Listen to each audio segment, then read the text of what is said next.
Welcome back to the Upper Tier Podcast, the football podcast we bring you each and every day on the Dynamo Podcast Network. Head over to YouTube, smash that subscribe and bell notification button.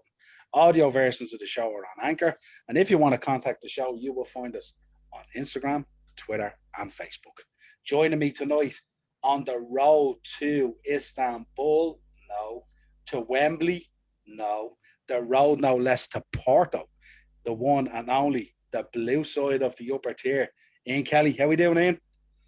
Very, very well. And yeah, there was a very famous man that came from FC Porto that came to Chelsea and changed their fortunes around. So yeah, Certainly did. A future Legend Series player, may I add.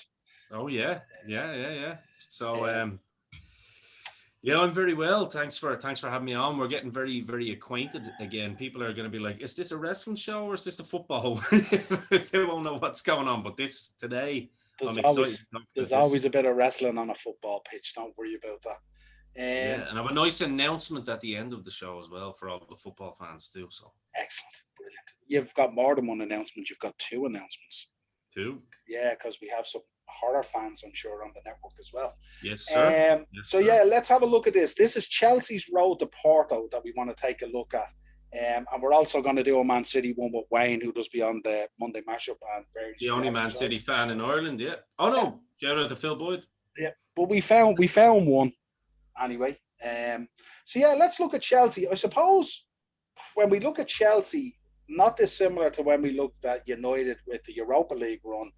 They were in the Champions League and then dropped down into the Europa League. There's a different dynamic with this one insofar as Frank Lampard was in charge right up to the group stage, and then Thomas Tuchel came in around January and took over from there in the round of 16 quarters, semis, and into the final.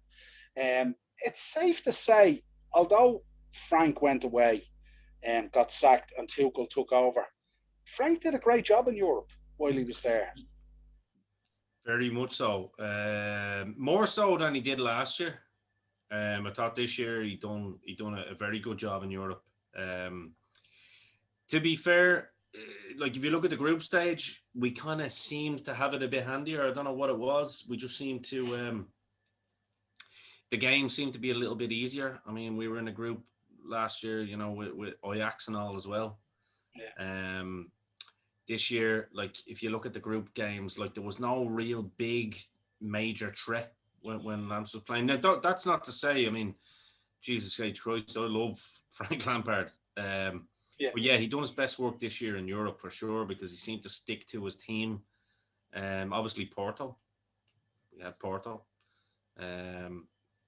Giroud got the overhead this year in Porto, didn't he? Wasn't he? No, that was against Atletico, wasn't it? Oh, sorry, that was against Atletico. But if we look at the group, Porto on the brain here now. If you look, Porto in the quarters. But if you look at the group stage, first of all, Sevilla, Krasnodar, and Rennes.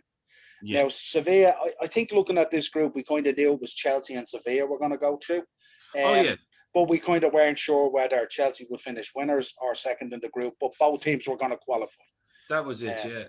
That was it. Like, and I mean, Chelsea did an outstanding job. I mean, 12 goal difference in the group is outstanding at Champions League level in any group. Finished with 14 points, 4 wins, 2 draws, not a problem. Goes through. Did top the group only by a point against Sevilla, but again, we knew the group was going to be tight and it would come down to maybe the games against each other as opposed to the games against the other teams because the other teams were going to get a pace. But again, it's not easy to go to places like Krasnodar and like grind out that result. And you went away even there. Rennes. Yeah, and Rennes as well, These teams, they're not in the Champions League by default, they have to earn their place there and you have to go and you have to still beat them. But it was a very impressive group run at that stage. And I mean, I suppose arguably it was more your league form at that stage that cost Frank the job, more so than your European stage. Because you were kind of, if you look at all the teams from the Premier League that were in the Champions League, Chelsea at that stage were the standout team in terms of the results and in terms of topping the group and going through with 14 points, goal difference plus 12. You were scoring goals for fun, basically. So then, yeah, we move into the new year, and obviously Frank departs, gets sacked, and in comes Thomas Tuchel. And it's safe to say the job that Tuchel did when he came in, obviously recalled the likes of Rudiger, brought Alonso back into the team. No one was kind of left out in the cold. Everyone was given a bit of a chance. But the two Atletico games really showed the steel of Chelsea and the job that Tuchel had done in that short space period of time. Because Atletico, as we know, they are a good team. They are a dangerous team, but they're also a hardened team with Simeone there and all. You know what I mean? Yeah. Like, they really go in on you. But I think in the first leg out there in Atletico, obviously we know Giroud came on with a beautiful bicycle kick of a finish from a beautiful man. But it didn't really tell the tale of the match, really, because you were very dominant in that match. And to be honest, a 0-0 would have flattered Atletico if that had happened, to be honest. But up steps that big, beautiful man, gets the away goal, and you're off and running. Back to the bridge. The bridge, I think, if I can remember rightly, 2-0 against Atletico at the bridge. And it was really the Mason Mount show, wasn't it, that night? You think about it, so dominant. What was you thinking, obviously, on those results? Is this where you're starting to get now? You're moving into the quarters. You're starting to get excited. You're after getting rid of Atletico, which is a big scalp in the Champions League. I mean, Atletico could potentially win La Liga this year, so that'll tell you the measure of Atletico this year, you know? No pushovers. But you should be looking at it and going, then we went into the quarters and you drew Porto. So you must have been licking your lips, even though Porto can be slightly dangerous at times. But to have gotten rid of Atletico, and in the fashion that you did it, it was very, very comfortable. You should have been really, I mean, you should be licking your lips saying, yeah, we're going to get into the semis here, you know, we should be able to dispense Porto, you know. What was you thinking? Yeah, and we did, like, and I think you made some good points there. Like, I mean, realistically, there's an argument to be made that I have put forth that Chelsea have been probably the best team in Europe this year. When you look at the road that they've taken, you know what I mean? Played Sevilla, a top team in Spain at the time, as you say. They got through from La Liga. But it was more so the dominance in that group as well, even with Frank. Certain players stepped up in Europe. But yeah, the Atletico one was the one that I feared. And I have to say, Thomas Tuchel's just come in and kind of allayed any fears that people have. Even after the FA Cup final, you know, I know on the Monday matchup, you were talking like, could this be a bit of a slump for Tuchel, whatnot? You just see the performance against Leicester. I know we're not talking about the Champions League, but I think it's probably apparent to talk about it because it was only the other night, and I don't know when we're going to talk about it again because obviously next week is, you know, the final of the Premier League. Just a dominant performance. 2-1 flatters Leicester. You know what I mean? A mistake, and possibly a foul in the build-up on Kovacic as well, but a mistake, albeit, and some again dodgy refereeing and VAR going to sleep and making Chelsea the scapegoats again. I personally believe, but there's no such thing as corruption other than the Super League, though. You know that, don't you? Yeah, but I think it's really important for Chelsea. You know, I mean, if you're going into a big final like a Champions League final, you want to go in there bringing in form. You don't want to stutter into a final. That's it. And I think getting that result against Leicester kind of solidified what Tuchel's about. He rallies the troops. He gets in players' heads. This is what a proper coach does. And this is what he done. Let's go back in time. This is what he done against Atletico. I mean, two dominant performances, really. The two Madrid sides, I mean, absolutely whitewashed them. You know what I mean? Absolutely whitewashed them. You think Porto are going to give you a bit of trouble because they're beating Juventus? No. Just, I have to say, like, the Tuchel effect is absolutely phenomenal. I think he's a special coach. Very much in the mold of Jurgen Klopp, albeit two different kind of, not necessarily two different styles, not a million miles away from each other, but two different styles. You know, I think you'd probably see Klopp get a bit more animated, and you know he's a very kind of eccentric character, and so is Tuchel. But they have their own little unique ways about them. Both very likable.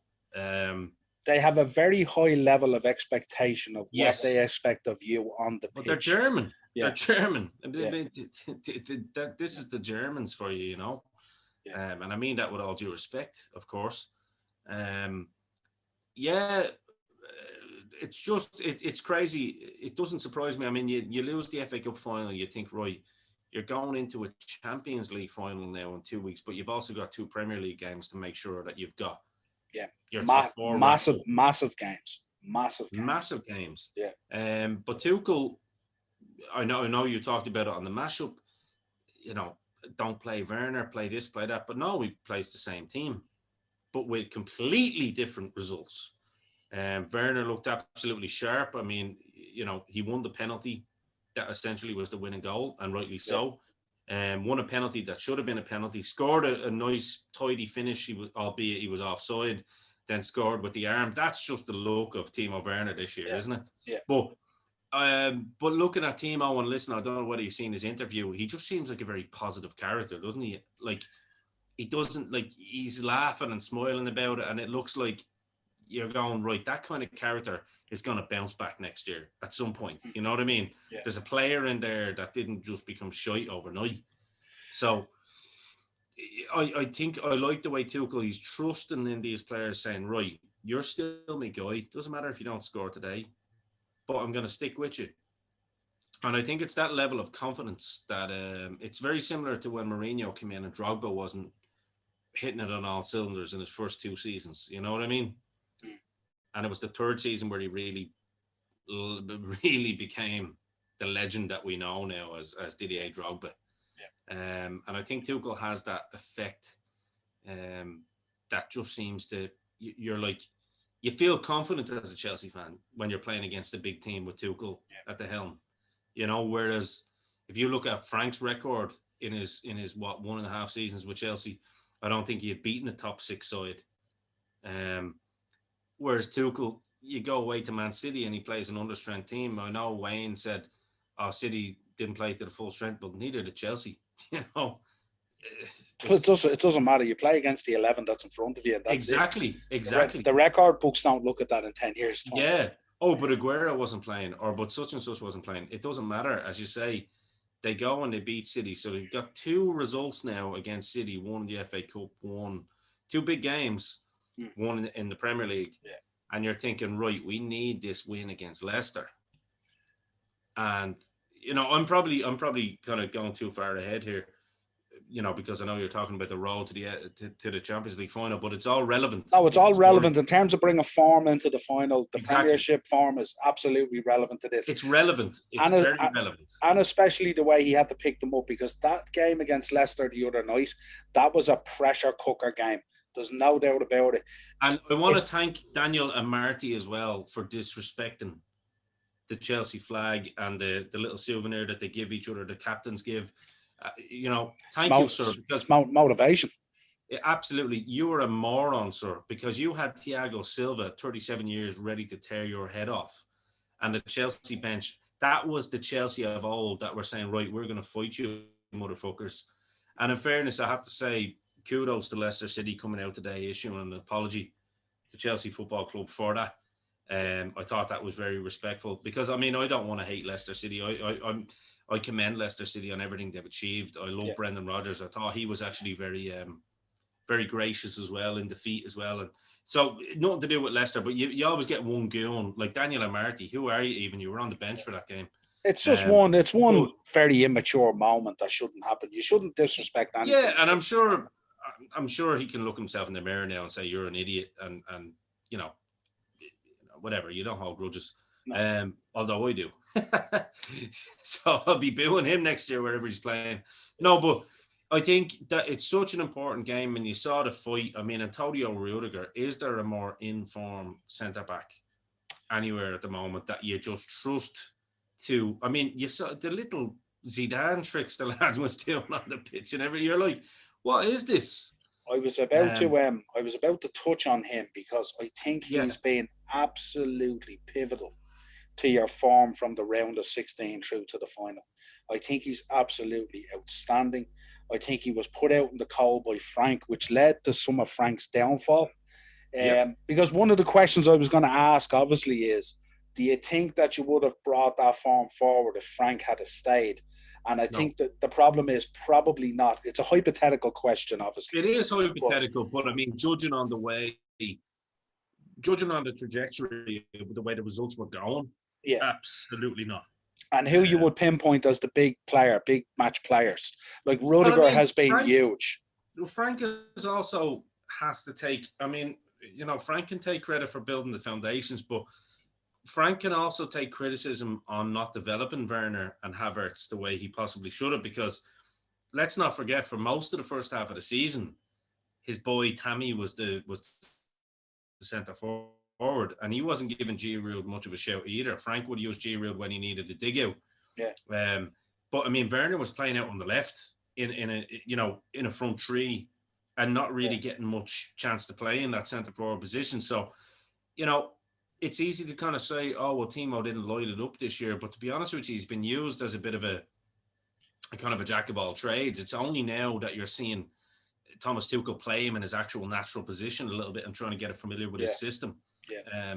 So, and that's no disrespect to Frank, but yeah, I mean, Frank done to players like Rudiger and Giroud what was done to him with Villas-Boas back in the day, and it kind of disappointed me a little bit, because I would have thought he'd be a bit more kind of thoughtful than that. Especially, I mean, Rudiger, don't forget, lads, he declined the move to Tottenham and West Ham this year on loan, knowing that he was guaranteed football, but wanted to stay and fight for his place. So Rudiger is very, very much so making himself not only a cult hero at Chelsea, but also an established leader. He's our Virgil basically at the moment, you know. Yeah, I think with Timo Werner, I mean, we know how good the player is. We've seen the highlights, you know, we've seen little bits of it throughout this season and stuff like that. You know, there is a bit of a sort of a, you know, he's not hitting what he should. The expectation of him, I don't think the expectation of him is too high. I think, yes, he needs more of a pre-season, and obviously the disruption of changing managers and kind of Frank sort of fucking him around a little bit, if you like, for lack of a better word. But I think some of the criticism is justified, because we should expect more from him in terms of a player, because we know what he can do. And again, I think some of it he's been unlucky at times with some of the decisions. But I think he will bounce back next season, and I think he'll be a huge player. There's no doubt about it. I'd agree with you on those points. You know? I would agree with you on those points. I mean, at the end of the day, like, there's no reason for him to be offside as many times as he is. I mean, he had a great finish against Leicester the other night. If he'd timed that run, it was going to be the same finish. You know what I mean? He's quick enough to do that. Yeah. So I do agree with you on that. At times, he looks a little bit like Torres at Liverpool, you know, when he was rusty and wasn't doing what he is, you know, just making the wrong decisions at critical moments. Yeah. I do believe a pre-season with Tuchel and with the team established. Yeah, I think I'm not worried about Timo. And to be honest with you, you know, I've heard Dean and all talking as well. No offense to Dean or like this idea that like, oh, Chelsea going by a striker this year, that's the end of Werner. It's not. It's you know, Tuchel was brought in for that very purpose. You know, I think this is the problem with football, modern football. People expect players to do it in the first 3 games, or that's it. You're a bum. You're a dud. And you've had a similar situation with Thiago. You know what I mean? He's a world-class player who also came from the Bundesliga. Yeah. It takes players certain, you know, especially in COVID season. I think this season's a write-off for expecting world-class players to come in and light it up. Yeah. I really do. You know, you know, if a Lukaku comes in next year to Chelsea, there's no reason, and we know Tuchel doesn't just play 3 at the back in the same formation. No reason that Timo can't play off someone like that. You know what I mean? As we've seen him play with Giroud. But anyway, it's not the Timo Werner show here, but it's relevant. It is relevant, you know? And it was a hell of a bounce back. And I'll tell you one thing: Timo works hard for the team, and at the end of the day, he got that goal against Real Madrid. You know, that helped kind of solidify the fact that we were in there. I know. You know, if he didn't score, it's a different game, like, because then you're kind of going 0-0 into the game, and if you're missing those chances, as in the chances that were missed by other players, including Mount, in that game, you're a bit more nervous, aren't you? You know, because you know that all Madrid need to do is score the 1, and you know it's a different game altogether. So I think Timo has been vital in certain senses like that he drives forward and he never gives up. You know what I mean? He's always going forward. The head doesn't go down. I like that. Yeah. But speaking about the game the other night, it's very, very relevant, because you lose that, you know, Liverpool were always going to beat Burnley, in my opinion. Anyway, it Yeah, was just a matter of how many goals they were going to score. yeah, Um, so by Chelsea beating Leicester, you're putting the pressure on Leicester a little bit more now, and then Leicester are going, shit, was that FA Cup really worth it? Because we might not get Champions League next year, um, yeah, because Leicester next week have to go and play Tottenham. Now, yeah. smart money would say that Leicester will beat Tottenham, but you Nothing's never a given. know. Nothing's a given when it's that pressure cooker. I mean, No, they failed against using that pressure cooker on Tuesday night, so that's it exact. can't happen. That's And exactly it. And and Liverpool breathing up their arses. it's not the first time that that team has bottled a top four finish. So E- there's history. Exactly. So you've got Liverpool ready and waiting for either third or fourth. I mean, I think a draw will do Chelsea anyway, won't it? Not necessarily. Because see Depending on results, anyway. yeah, we're Liverpool are in fourth now and Leicester are in fifth. Because we've got a better goal difference by 4. So if we go out and beat Palace, we get Champions League football. But if you were to go out and draw, you go to 68. But if Leicester were to beat Spurs, they go to 69. So literally Yeah. all 3 teams, in order for Chelsea and Liverpool to stay in the top 4, they have to match Leicester's result, if you like. Yeah. So So that's what it has to be. So all 3 teams basically need to win, or all 3 teams need to draw, but they need to match each other's results. yeah, To so keep it's a very interesting final day, which is going to be obviously it's going to be covered here on the Dynamo Podcast Network. But yeah, I suppose getting to what we're here to talk about with the Champions League, man, yeah, like I after the game the other night, I am confident. yeah. I am confident. Talk to me about the 2 Real Madrid games, because we can't let them pass without comment. Yeah, I thought you beat Madrid at their own game. I thought, they seen that you were up for the battle. You battled hard in both those games. You gave them a taste of their own medicine, and they totally lost the plot. And you stood up to them. And I thought they were they 2 did. very, very mature performances from a very young Chelsea side, if you like. Yes, Um, yes. There's 2 players that stood out to me in that game. Christian Pulisic was absolutely world class, especially in that first game. yeah, Oh my God, the finish and everything, like the time. It was. I thought it was Hazard on the pitch, to be honest with you. yeah. Um, yeah, unbelievable. I mean, the goal that Benzema scored, it's kind of a worldie, isn't it? Like, you can't. Like, can you really criticize anyone in particular? I mean, if you want to nitpick, you can probably go, "Oh, you should have done this." But I mean, that's the level you're up Yeah. against in the Champions League. Like, some players will just bounce a goal like that out of it, and you can't do anything about it. It was like the analysis the other day on the FA Cup, and people were saying, "Oh, if Mendy had been in goals, he would have saved that." No, he wouldn't. You Yeah, know what I mean? you know what I And mean. it was just an agenda to go in on Kepa. Like, Mendy would have never Kepa saved done that nothing Tillemans. wrong. Yeah, No, Kepa did you know what I nothing mean. You wrong. hear You lads know. going, "Oh, Mendy would have saved that." Would you ever stop?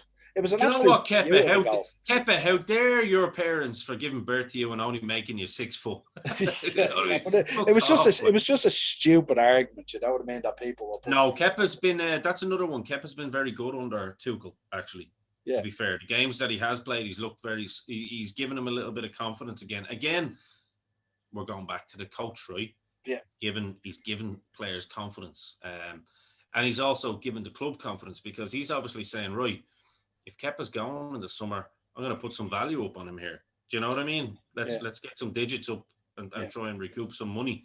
Because I was listening to Fabrizio Romano earlier, who is probably the most reliable source in football, and he said, like, this Tuchel project isn't going anywhere. Chelsea have turned the corner in terms of what they want, and they now know that they have the manager that they want, and he seems to get on well with the board, and they're going to work in tandem as to what they want to do going forward. So, um, it's kind of good to see that from the coach perspective, and as a fan perspective, that he's actually, you know, he's trying to put some dollars on some of these players that inevitably are going to be gone. But I mean, look, that's the business side of it.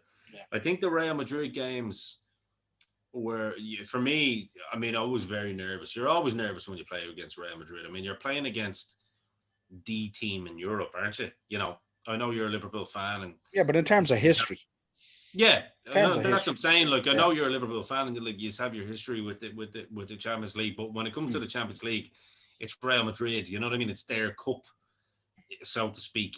Um, and it's always a danger. And then obviously in the second leg, you're thinking, right, Ramos is back, and you know the whole narrative is that Ramos is back. And I'm thinking to myself, I'm not fucking worried about Ramos one bit, because this lad is liable to bounce his fucking knee off Timo Werner or Pulisic or someone with pace, and which is exactly what happened, Mm. because he got a yellow card early enough in the game, And it kind trying of to show his took him out of it then, really, because he It couldn't took do him it. out of it then. It Yeah, took him out of it because he was teetering on the because you know, it's one thing being the hard lad on the pitch, which you know Ramos is. I love Ramos, mm. you know, phenomenal player, but he wants to be the hard lad on the pitch, and that's all well and good.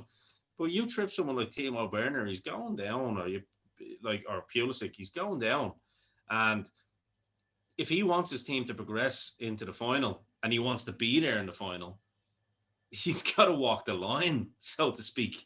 And that's Yeah. exactly what he did for the rest of the game. So I thought it was absolutely amazing tactics from Thomas Tuchel. Yeah. Um, once again, I think Rudiger was just phenomenal in that. So was the like, you know, you hear the English media talk about certain players and they call them Rolls Royce players. I mean, Thiago Silva has to be just the Rolls Royce player. And even in the FA Cup final, you know what I mean? Everything he Yeah. does, he just calms everything down, Makes you the know? game very simple. Makes the game Oh, very, very simple. just a genius to watch. I'm actually, you know what? It's a pleasure. It's an honor to say that, like, we've had some great players at Chelsea, some legends, you know, Samuel Eto'o, um, you know, Didier Drogba, like in their twilight years, you know, Samuel Yeah. Eto'o, especially to Fernando Torres, players like that, you know, that I've always found it a pleasure to watch, even if they've not been what they once were. But good Lord, 37-year-old Thiago Silva, like he hasn't missed a beat. I mean, there's a player that's earned a contract, right? There's a player that's earned a new contract next year, Absolutely. and just seems to have fit the Chelsea culture. You know, because people always ask me, what's the Chelsea culture? I know we always rib with each other and go, Chelsea plastic club and all this. The whole Chelsea culture was always, it was us against them.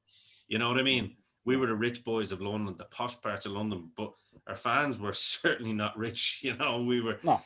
we're little boyos, like, kind of Yeah. way. You know, the Chopper Harrises and the Dennis Wises of the world that played for Chelsea back in the day. And that's the Chelsea culture. You know what I mean? We fight, and that's it. Like, you know what I mean? Even if we won't win, we're going to fight you.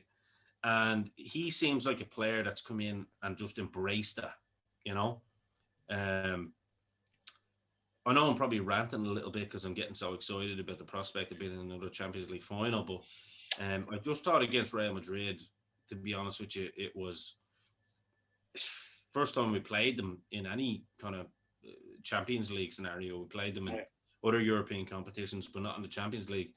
I was actually very, very surprised. You know, I thought we beat them, thought we had a chance. You know that, I told you that. Yeah. Yeah. But with the ease that we did it, Yeah. and the fact that it could have been like, realistically, it could have been about a 6 or 7-1 aggregate scoreline. Yeah, the 2-0 flattered them really, but you made them look very ordinary as well. I mean, Yeah. apart from little flashes from Benzema and stuff like that, Hazard, I don't think his name was even mentioned over 70, 80 minutes. I think he was just putting himself in the mix to come back and be a part of Tuchel's plans, to be honest with you. Which to be honest, I wouldn't see happening. I'd be very surprised if that happened, even at a cup price, to be honest, because I just don't see at this stage where he'd fit in with the way you're planning and going forward with the ideas that you have there and the philosophies. Yeah, no, Um, you're probably right. Yeah. talk to me about Christian Pulisic. I mean, he's an outstanding player. He's like, but I often find with him, and I don't know whether you pick up on this, he comes in, has an outstanding game, and rarely has a bad game, but has an outstanding game, and then he gets dropped. How do you sort of see that dynamic for such a good player? Because I think in this Champions League final, I would pin him and Rudiger and obviously Mount as being huge in this Yeah, match. They're pivotal in this match. yeah. And obviously Kante. I mean, we can't say enough about Kante either. Oh, Jesus. Well, I think Kovacic was very missed as well. It was good to see him back because I think him and Jorginho actually have a better dynamic than Kante and Jorginho. I think the two of them actually play very well together. But with Christian Pulisic, I mean, there's not enough kind of superlatives I can use to describe how good he is when he's on his game. Even though he's young, I think he's only 22. He's had a number of injuries, and he's had this with Dortmund as well. It's a bit of the Michael Owen syndrome, actually. He's a world beater on his day. Do you know what I mean? Easily one of the best players in the world at the moment, you would say, on form when he plays well. I mean, he's so hard to mark. He really, really is like Hazard, isn't he? Like, he plays like him. It's so weird. Because you look at that number 10 and some of the moves he makes, you're like, wow, that's Hazard. It's his level of that sneaky skill that he has. And he just puts you on your back, like, it's just. And he's a bit bigger than Hazard. I know he's a bit taller. I think he's 5'10" or something, but he's that low. He plays with that center of gravity, and he's strong. And may I add, way more athletic than Hazard at the moment. Oh, yes. Well, no, more athletic than Hazard has ever been, to be fair. Yeah, but especially at the moment. At the moment, yeah. He's one of those players that I think Tuchel has come in, and I think the reason you see him dropping him is because of those injuries. I think he's trying to manage him. I think he's trying to game manage him at the moment to know that he can maximize his asset that he has, basically. It's like, I'm a big proponent for, like, some of the American sports, like, so, I'd be a big hockey fan or big basketball fan, and I know your son Dylan's a big basketball fan, and that, like, you'll see LeBron James throughout the season getting rested here and there, but then they call it playoff time. Who's the playoff player? Yeah. And I think that's exactly what Christian Pulisic is at the moment. When it comes to crunch time near the end of the season, the lad just lights it up, and he'd probably listen to this, I'm sure, and go, I know exactly what you're talking about, because he's an American, you know what I mean? Like, I'm a fucking playoff player. And I think that's obviously something that they're going to look into next season now with Pulisic, and just getting his body right. You know what I mean? I think this off season. I think look, it's the Germans, right? This whole Tuchel's team is there now, as in, like, his backroom staff, and they're going to try and make sure that that's all taken care of, and make sure that he can actually do that for a whole season, because he'll do that for a whole season. Christian Pulisic, unbelievable. You're talking about a 30-goal player, like. Yeah, he'll do what Klopp did. Tuchel will go back to that sports science, and he'll implement all these different levels of that to make sure that these guys are absolutely fine-tuned and ready for the battle. But yeah, I mean, we've said it a number of times on podcasts about Tuchel. His man management skills are outstanding. The players love him, don't they? Even the players that are on the bench, you see them, and he's going over and kissing them on the head. There's another player that you mentioned, though, and we can't continue the podcast without saying it. Chelsea's own Mason Mount. I mean, good Lord, did I expect him to be that good? I expected him to be good, but my God, is that lad having a season? Yeah. And I mean, this is where we talk about Frank Lampard, in fairness. Yes. We have to talk about Frank Lampard when we talk about Mason Mount, you know, and, you'd have to tip your hat to Frank Lampard in terms of that situation, you know what I mean? But I think with Mount, it's brilliant, because what's happened since Tuchel has come in, he's taken him up a level. Yeah, in terms of, he's taken the shackles off, and he hasn't necessarily said, this is your position.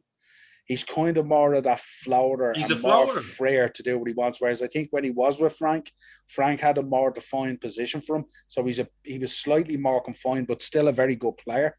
But I think since Tuchel came in, Tuchel has turned around to Mount and said, I want to see you everywhere. Do you know, he's basically like the, I know Craig will appreciate this comment. He reminds me, now obviously not at that level yet, because he's still young, but I mean, in terms of his position and what he does, he's got that Del Piero Zola type thing, where it's like, because Zola was never told to play as a striker, it's like, you're a free role, as long as you're at the front, you carry the ball and you look for the spaces. And that's exactly what he is. Do you know what I mean? He's a traditional number 10, if you get me. And I mean traditional number 10. You hear that word being floated about now, a traditional number 10, and it's like, he's playing as a number 9. What are you talking about? Traditional number 10 was always that special player like a Totti or a, like a Del Piero or a Baggio or a Zola, that would play off the front, two or whatever, just in behind, and would have that free role. And to be honest with you, that's exactly what Mason Mount is. Can you actually, like if someone said to you, Niall, right, the aliens have just come down from Mars now, and they said to you, Niall, we like the looks of this Mason Mount fella. We've just started watching football. What position does he play? What would you say? All of them. That's it. Yeah. That's no, it. I've been very impressed. Enough with this Phil Foden fucking loving. I mean, Phil Foden's a good player, but I'm sorry, Mason Mount is just been so underrated. Sky Sports should hang their head in shame, especially Gary Neville. I mean, Jamie Carragher gives Mason Mount his due, because Jamie Carragher said, he goes, Mason Mount starts. What are you talking about?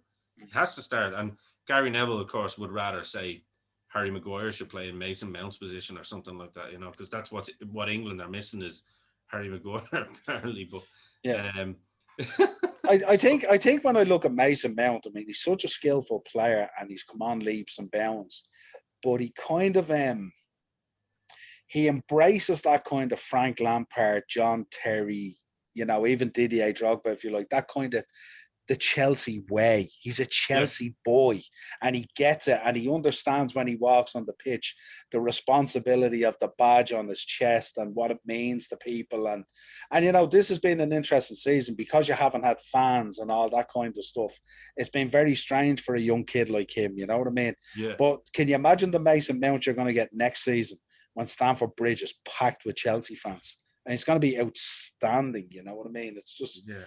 He's just an outstanding player. And to be honest, he gets his props on our show all the time.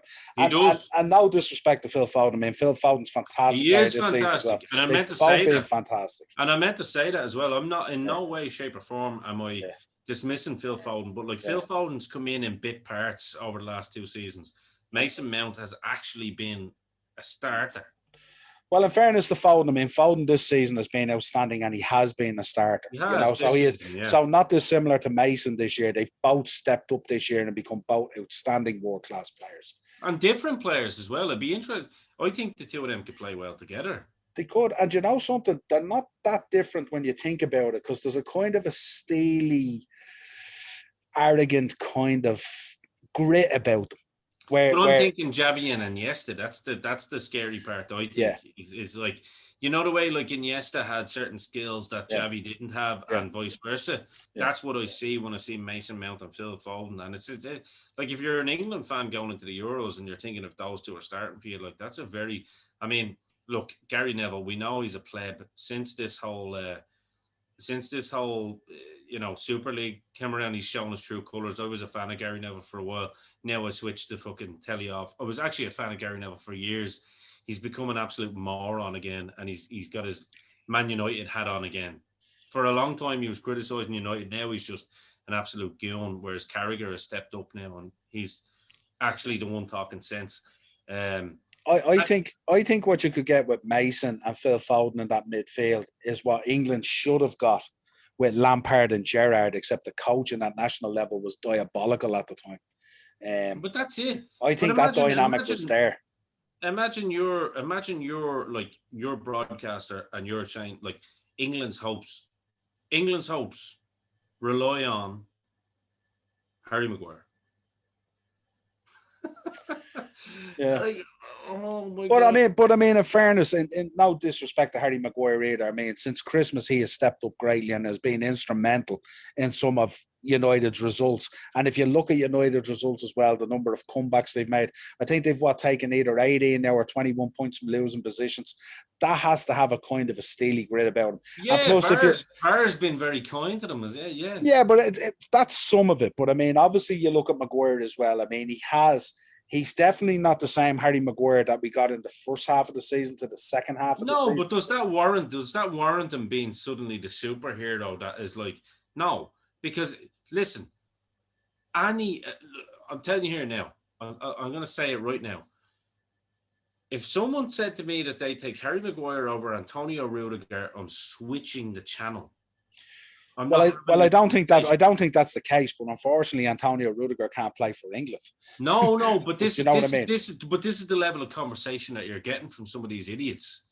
That like he's suddenly a superhero. I'm sorry, he's a I think if you're doing a combined 11, Antonio Rudiger goes into your team all day ahead of Harry Maguire. There's no doubt about that. I don't think that's an argument, but I think in terms of if you look at Harry Maguire himself and how he has played in the second half of the season to the first half of the season, I think there is huge improvement. But even the slightest of improvement would seem huge. Because he couldn't have got any worse. Do you know what I mean? Like he was literally diabolical, and like plus, like I'm going to be honest with you, he's a scumbag as well. He's an out-and-out scumbag. I mean, without a doubt, a scumbag. He's a dirty player. You know, people forget as well in the World Cup as well against Croatia. I'm sure your man Cernicic or whatever his name was remembers him spitting on him. He's a scumbag. Done in Greece last week as well, or last year, and got away with it too. He's a scumbag. I hate him. Fuck Harry Maguire.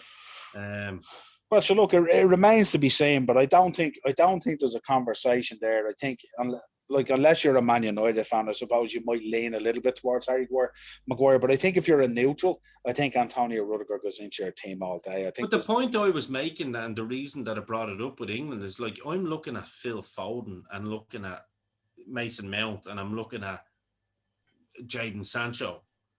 You know what I mean? I'm looking at these lads, but you get this little rat on Sky Sports going, I think all falls on Harry Maguire. No, I think we're going to be in trouble for Harry Maguire. Like, shut up, man. Like, even Carragher turns around and says, so Harry Maguire is more important than Harry Kane then, is he? Mm. And the chap's justifying why. Well, I suppose you have to look as well in tournaments like that. When you look at those international tournaments, and we're getting a bit sidelined, but when you do look at them, I do like these segues though. Yeah, but most of those winning teams, when you look at the teams, the Germans and the French teams and all those teams that have been successful, the Spanish teams and stuff like that, they are built on a solid defense and a very good goalkeeper. And that's what tends to get you through those type of tournaments. When your back's to the Harry wall. Harry Maguire's your man then, yeah. No, I'm not saying Harry Maguire's my man at all. I'm not saying you're saying that. No, but you know what I mean. No, I'm making the joke here. Look, I just find it laughable. Well, he's flavour of the conversation at the moment. Obviously, carrying the injury with the boot on the leg and stuff like that. So obviously, it's a big talking point at the moment. Whereas Mason Mount's going to flow into the Euros, and so is Phil Foden. I think it's just a crazy season, man. Like, I'd love Chelsea to be playing United now on the final day of the season, and you'd actually see what United are made of. They've had COVID has been United's friend this year. It really, really has, along with VAR and the FA, of course, as well. Yeah. I mean, look, they make a joke about it on the advert with Peter Crouch. You know what I mean? Yeah. Like it's been phenomenal. Look, yeah, they're in the Europa League final. Great, grand, no problem. But I mean, I find it laughable that because I don't think Ole Gunnar Solskjaer is that much of a better manager than Frank Lampard. There, I said it. I don't think he is. No, I don't think so. I think with Solskjaer, I think a little bit of his coaching has gotten a little bit better because I think he has stopped listening to people around him talking absolute rubbish. But I do think if you think about United fans and the way they're talking about the season, that they're second in the league, they're in the final of a Europa League. But the way I look at it is, if you take him in context and you look at the league, because the league is what really tells the truth. Everyone has told us for years, the league table doesn't lie. That's a definition of your season. At the moment, if you look at Liverpool are 5 points behind Man United, and Man United have had one of their better seasons, and we couldn't have had a worse season. You know what I mean? So that's where the definitive role is. So United are going to have to go out, and they're going to still have to improve more and more and more, because in terms of Liverpool, Chelsea are going to get much better with a pre-season under Tuchel and players, and they're going to sign more players. Liverpool are going to come back with Van Dijk and Gomez and Henderson and all these players and going to improve. And then we'll see if United are really that improved United next season. And that remains to be seen. We will see. They'll probably strengthen in the summer as well. Who knows? Well, we say that every year that they're going to buy this player and buy that player. So we'll see. Like for 5 years now, we've been saying that they're going to buy this player and that player. 8 years. You always get worried going, well, I think this year they might.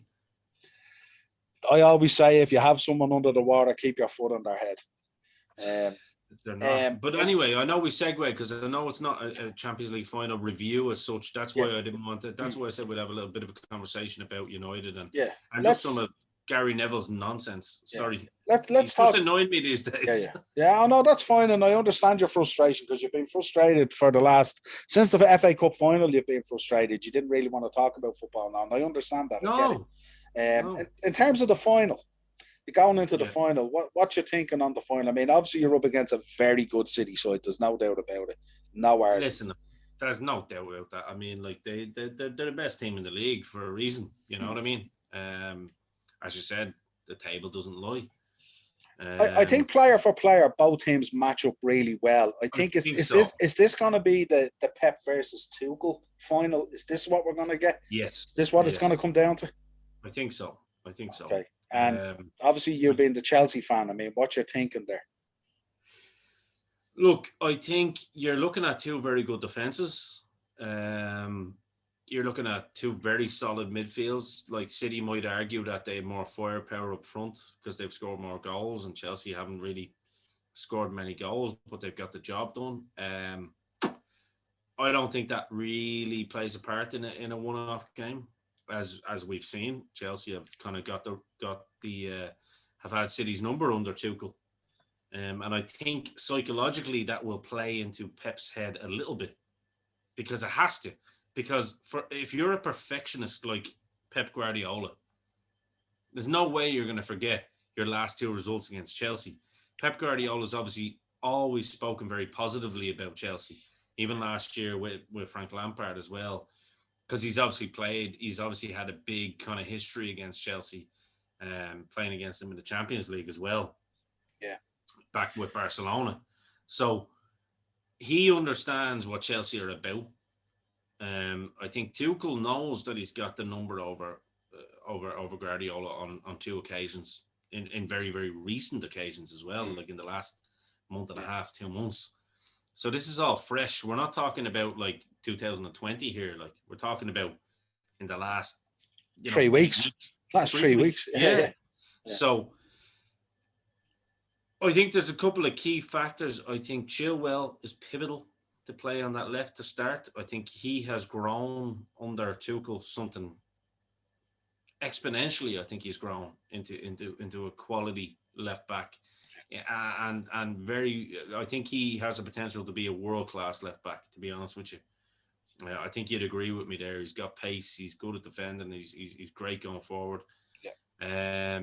Reece James, I thought what he'd done, when you look back at it, I know you said on the Monday mashup, what was his thinking behind playing Azpilicueta on right wing back? It wasn't that there was a change of, that was purely to stop the pace of Jamie Vardy. And I think the second time round, he got it exactly right, because Reece James absolutely bullied any player that came near him the other night at the bridge. So that was, again, the levels of mindset. Tuchel looks at those little details, right? Vardy will have Azpilicueta for pace. So I'm going to put, and possibly height, not strength, but height. And I think with Reece, he's so quick and just literally, he's like a middleweight boxer, isn't he? His physique. Yeah, I was thinking that changed. That change in the FA Cup final. I think it was a kind of stick that Chelsea beat themselves with, because I think with the way Asper was playing, he's such a clever player.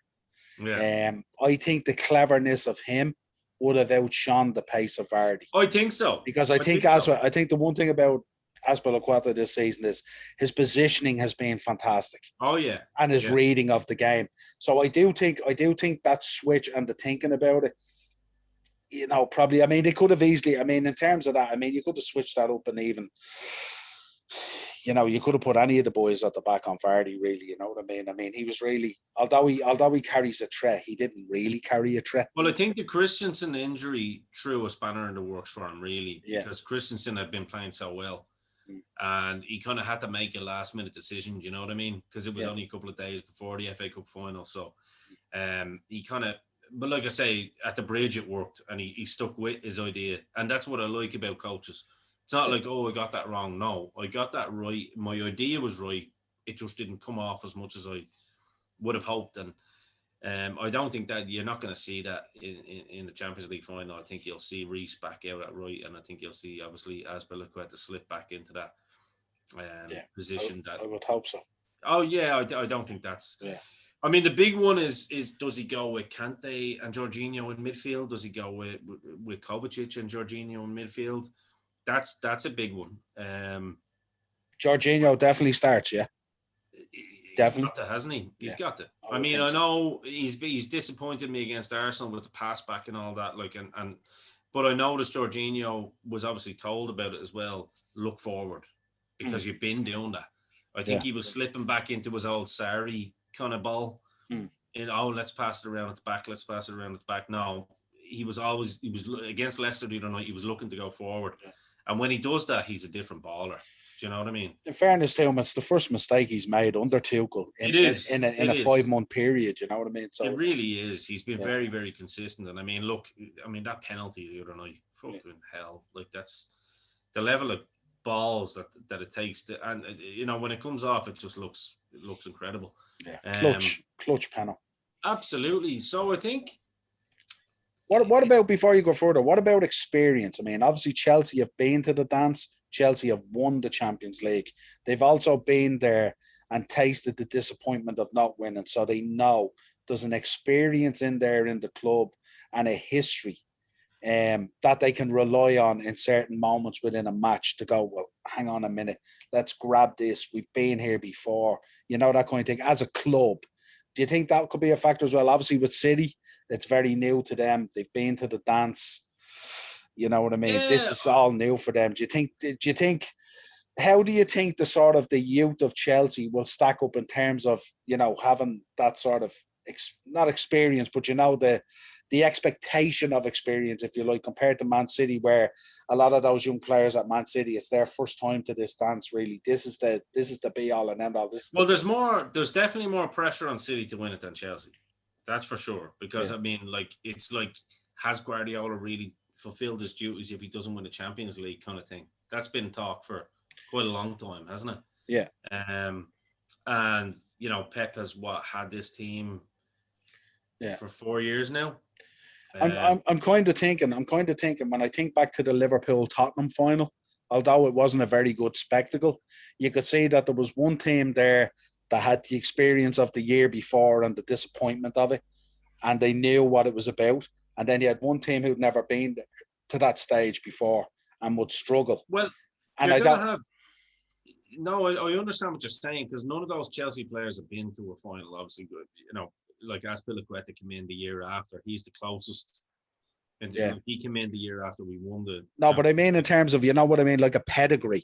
That's what I'm talking about. Like a pedigree, not necessarily the experience of those players. Well, case in point, Thiago Silva's there. You know what I mean? He's going to be itching to get that Champions League medal this year after last year. Mason Mount, like you said, he understands the culture of the football club. He won't show you. I think you're going with the team that played against Madrid. I think you're going with that team. I think you're going with Pulisic, Werner, and Mason Mount at the top. And the reason I say Werner again is because you don't know what he's capable of. With a player with that skill and with the runs that he makes, you gotta just have him in that team, don't you? Because, like you say, you've always got that wild card of Jorginho or Havertz if you want to. I think for the first time, it's like Chelsea's bench is as strong as City's. They might be able to bring an Aguero on. Grand, we can bring a Giroud on. Different dynamic. We can bring a Havertz on. Yeah. Very, very interesting toy when you think about it. Like, I mean, I'm talking about it professionally now with you, but I mean, on the day, I'm going to be absolutely bricking myself. I'm not going to lie. Absolutely. But from a confidence standpoint, as a Chelsea fan, I think we do match them in every way. And I know Wayne has said it as well. It's like there's not one position that they're 1,000,000% stronger than we are at. Yeah. You All 11 match up and the bench, to be honest, know? Yeah. I mean, I think when the you two, goalkeepers match up. I mean, lads, Mendy has been, we thought he was a stopgap that we were bringing in until we got a bigger keeper this season.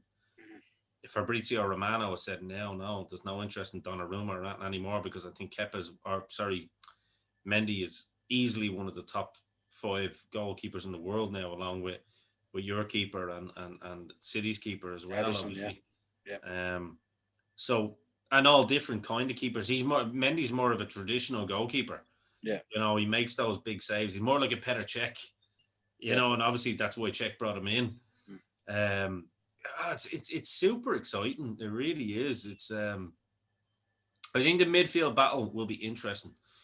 I personally would go with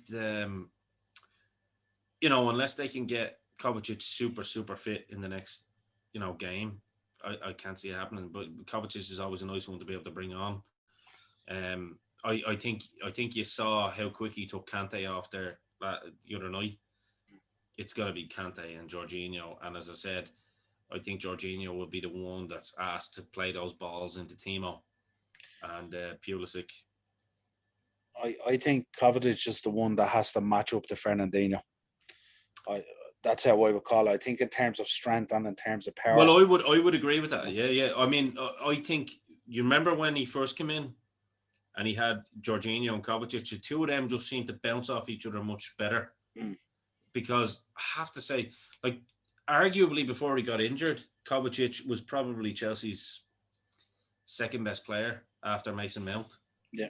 I mean, Kovacic on the ball is a much better passer than Kante. He's great vision, but he also drives. He's a lot more skilled. You know what I mean?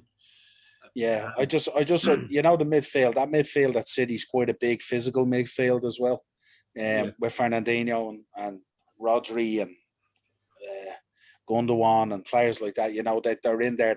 They're big physical players, and I think a Kovacic in there would be pivotal in terms of winning that kind of battle, if you like. Especially, I mean, I think if you take Fernandinho out of a game, you've sort of opened up the door with the key to the safe of how to kind of dominate City a little bit in a game. I think he really is the one who pulls the strings, and goes unnoticed. Not dissimilar to, kind of he's that player that doesn't really get the credit that he deserves for the work that he does to make things happen on the pitch that we don't always pick up on. I'd agree with that. And I think that's where the battle could be won and lost. Give me a prediction. 2-1 Chelsea. Who gets the winner? Timo Werner. Really? So this is gonna be the time to step up to go into the new season. I think so. I think it could be that Torres moment against Barcelona to get us into the final. I'm thinking nearly